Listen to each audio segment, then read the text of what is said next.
Hi, my name is Cindy Panera. I'm a member of the Rare Fruit and Vegetable Club, and this is my house in Boca Raton. Follow me. I have a person who's interested. Hey, would you like to have a tour of my yard, sir? Sure, I would love to. All right, come on over, and I'll be happy to give you a tour. And you are? I'm Cindy Panera. And what's Okay, your... I'm Reggie Rodriguez. Nice to meet you. Nice to meet you.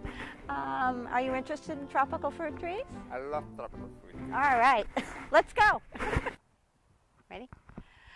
Okay, we're going to enter my backyard, but before we do, Reggie, I'd like you to notice, you see this is a neem tree, and if you focus in on the trunk of that tree, this tree has been here maybe 4 or 5 years, and what happened, I didn't really plant it here.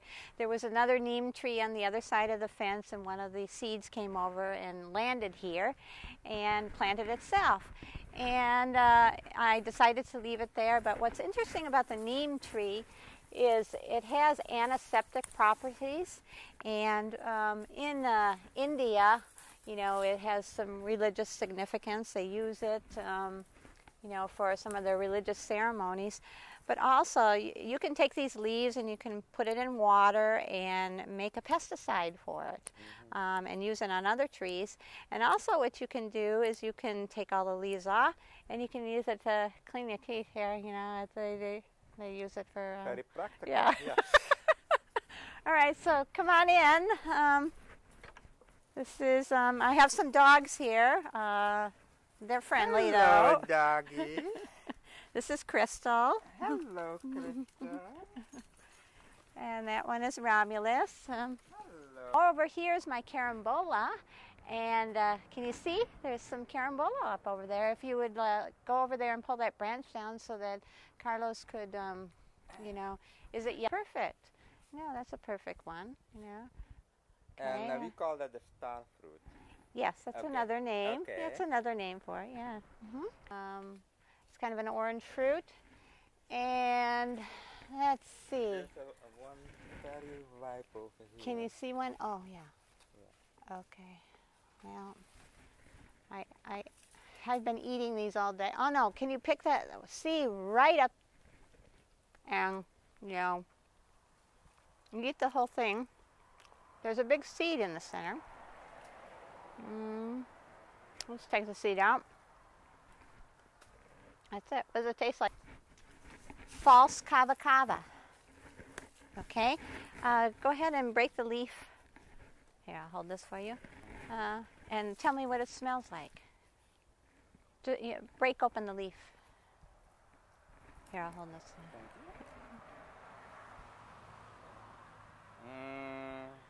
It smells familiar, but I can't put my Like finger. licorice. Doesn't it smell like licorice? Yes. Yeah, Licorice. yeah. Yes. This, I though... don't eat licorice. I apologize. You do eat licorice. I know you love licorice. And what's, you know, it's pretty, I think, but it can take over your whole yard. You know, it can be almost like a weed. So I've been kind of restricting it to this area. Over here is my avocado tree. I had lots of avocados this year, but unfortunately during a big windstorm they all flew off and I only got to eat 2 or 3. So I was a little bit disappointed about that. So when is the next season? Next year sometime. Oh, in the summer. Yeah. Okay. Right over here is a mango. This is a cogshell mango. Again, I got this at the Rare Fruit and Vegetable Club at our plant sale. And it's a small mango, so you can keep it in a pot. You know, initially I did have it in the patio, but I decided to bring it out here. Okay. Is it still growing? It's still growing, yeah, and I forget how high it can get, but I can keep all of these trees, you know, at about 8 to 10 feet, and it'll produce plenty of fruit. Over here I have an ambarella, and you can see I have fruit on it, you know, and it's kind of in the mango family. Okay. You can eat these green. In the winter it loses all of its leaves, you know, so you see a kind of a lot of bare trunks over there, bare twigs. I have tamarind. Are you familiar with the tamarind? I love tamarind. You do? Yeah. Why do you like it? Do you have any? Well. Oh, no, thank you. This is yeah. And, this is pretty old, but that's what they look like. You know, sort of like a bean pod. You know, and then you open it up, and it's supposed to be like some figgy. Well, actually, this looks like a brand new one that's not ready yet. You know? Yeah, it's very young. Yeah. This is a young one. Yeah. Huh. Okay, so I just ruined it for next. They take a long time to ripen. Yeah, they do. Over here, I have allspice tree. You know anything about allspice? Like the seasoning? Yeah. And so it's berries, kind of black berries. But what the Jamaicans do is they will take the wood from this tree and they will use it in barbecues. And it gives a special flavor to the meats, you know, that they cook, you know. You can buy it like a wholesale, and then you just buy the sticks, and you can use the stick for cooking. You've seen allspice sticks? Yes, Really? Yes. Okay, I haven't seen that. Okay, over here is a wampy, and those, you know, have kind of like a small yellow fruit in clusters, and very, very sour. I haven't had any fruit on this tree in a while, but you can keep it small. Yeah, it's called wampy. Wampy, yeah. Then over here I have Canistel. And the Canistel are, you know, small yellow fruit, maybe about that size, and they taste like pumpkin, you know. So you could, technically, you could make like a pumpkin pie out of it, and it would be a Canistel pie, but nobody would know if you didn't tell them. Here I have a cinnamon tree, and what's interesting about this, so you look at the leaves, you know, they're nicely veined. But you can take this leaf and you could stick it in some oatmeal and break it apart and then tell me what it smells like to you. Cinnamon. Yeah. So technically cinnamon is really from the bark of the tree, but you could use these leaves and cook that way. Called Annona squamosa. And it's a big green fruit, about that big, kind of bumpy, and inside it's white and has black seeds, and this is actually my husband's favorite fruit. And this is an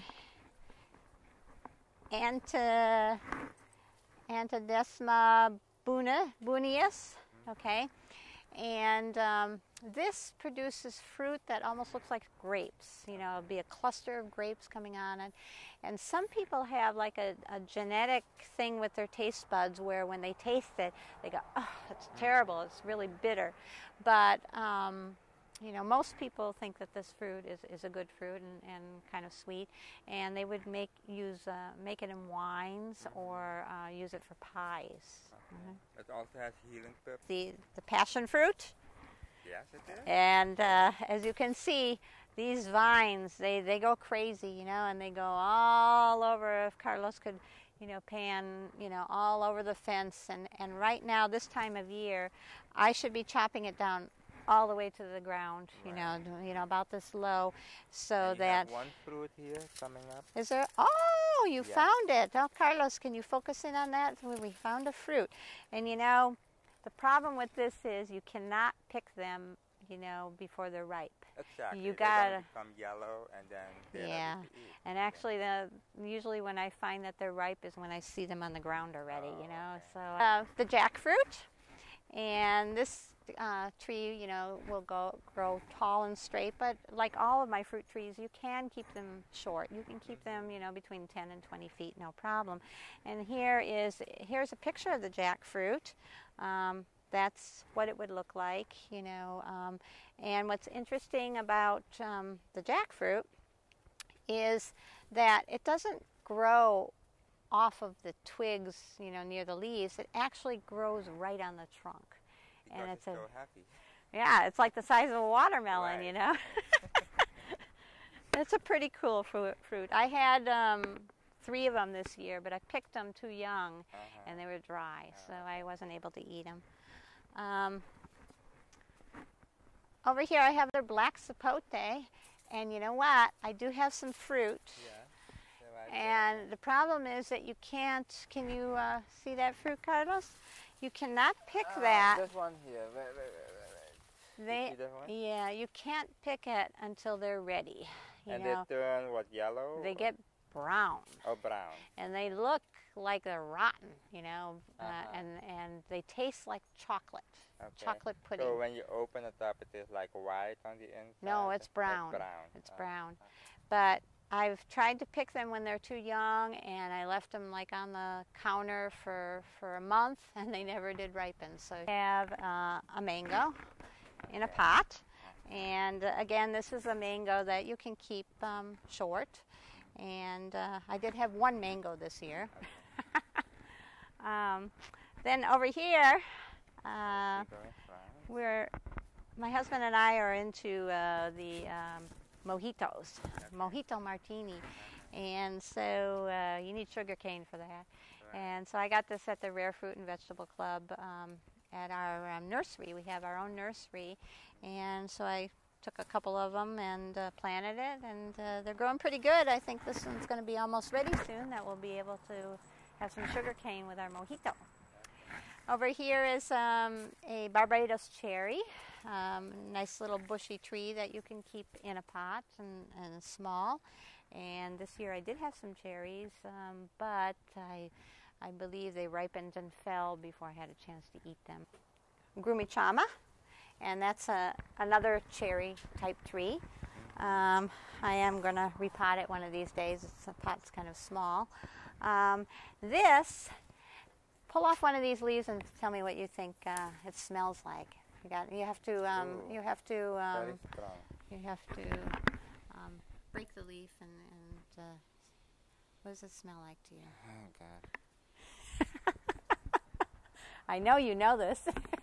I'm sure you've cooked with it. The Indians cook with it all the time. Green onion? No, it's curry. Curry? Curry, yeah. And it makes a nice little tree. You can keep it in a pot like this, small tree.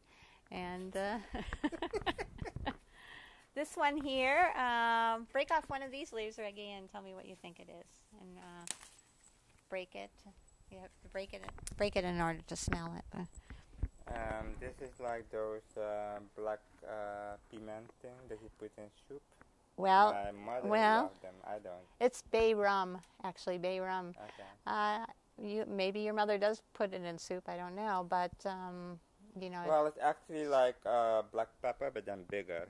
So you can use it for spicing. You know, and she put it in soup. Okay. So. Okay. Well, they use it for aftershave, actually. Oh, my God. Men's aftershave. Okay.